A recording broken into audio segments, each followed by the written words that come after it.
During the time of Umar ibn al-Khattab radiallahu anhu, there were two men who brought in a young boy dragging into the courthouse. So Umar ibn al-Khattab radiallahu anhu, he asks him, what is this? What is going on? Why are you dragging him into the courthouse? They say, this boy, he killed our father.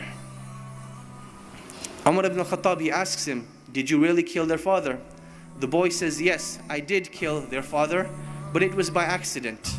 My camel, it used to tread on their property. So one day, their father took a rock and hit the camel in the eye. And I saw the camel suffering, and it made me furious and aggravated. So I took a rock and I threw it at the father. It hit him in the head and he died. So Umar ibn Khattab radiallahu anhu, he asks the two brothers, will you forgive this young boy for this accident? They say, no, we want qisas, we want retribution. So Umar ibn Khattab radiallahu anhu, he asks the young boy, do you have any last words, any last wishes, any last requests? And the young boy says, yes, my father passed away and I have a younger brother. And my father left some money behind for my younger brother. I would like 3 days to go and retrieve this wealth from a hidden place, so that I can make sure my brother gets it when I die and pass away. So Umar ibn Khattab, he thinks this boy is making up the story. He's like, boy, what are you talking about? What wealth, what father, what young brother? The young boy, he says, trust me. Umar ibn Khattab, he says, okay, I will trust you, but find a guarantor for you. Someone who will guarantee that you will come back. The young boy, he looks around, there's a packed courthouse. Will someone not help me today? And everyone, as the boy's looking around, they turn their face away, they turn their faces down. No one wants to help this boy. Then from the back of the courthouse, a hand races up. Whose hand is it? Abu Dhar al-Ghifari radiallahu anhu, the noble and illustrious companion who gave da'wah to so many of the tribes.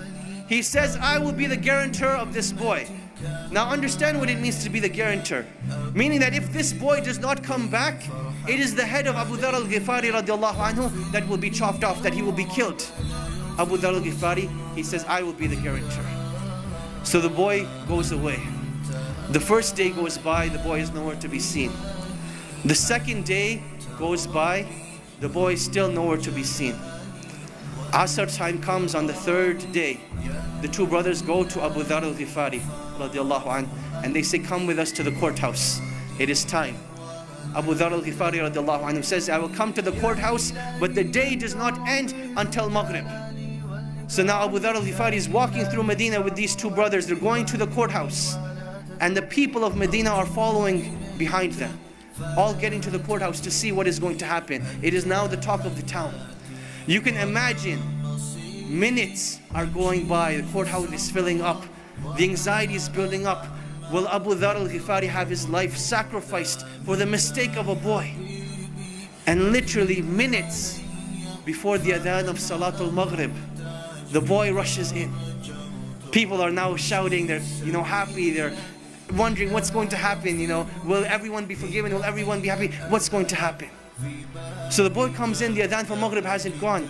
Umar ibn Khattab radiallahu anhu, he asks the boy, oh boy, why did you come back?